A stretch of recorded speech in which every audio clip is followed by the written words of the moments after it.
Let's get real about challenges. There's no doubt the EU is facing many challenges as it considers its future. But are any of those challenges as challenging as trying to get around Dublin city centre at the moment while a new tram link is being forced through the narrow city streets? Forget about Brexit or Eurozone uncertainty. This is what I call real disruption. There was a time when, if you mentioned the EU in Ireland, it was synonymous with building badly needed new roads, motorways between our main cities. It was wonderful, we were grateful, but now it's a little bit more complicated than that. I said it's more complicated than that. Austerity, the fiscal adjustment, is something Ireland has had to pursue by virtue of being a member of the single currency and the Eurozone.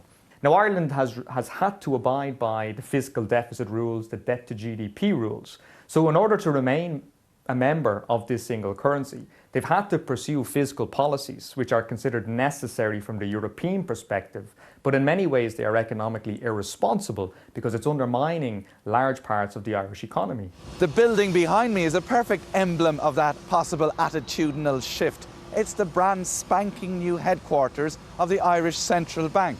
But just a few short years ago, it was a tragic husk because it was the former new headquarters of Anglo-Irish Bank, the poster boy for Ireland's economic collapse. Is there lingering resentment as a result of what happened all those years ago? It's very easy to nationalise our successes and Europeanise our failures. And I think that's something that's quite common across the entire EU. But I think Ireland remains committed to the EU, as we saw with our independent Red C poll.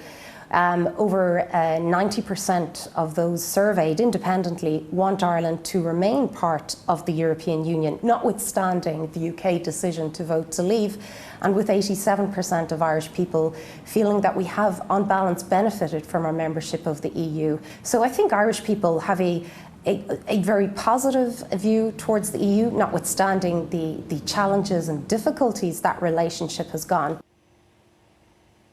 Within a year or so, trams will be running smoothly across this bridge, and the construction chaos of the last while will be a thing of distant memory. Maybe it's the same with the EU. Instead of worrying about whether Brexit will precipitate the catastrophic failure of the EU, maybe we should look at it as a stage in its natural evolution, as the EU works out what shape it has, what function it has, when all the bridges and roads have been built.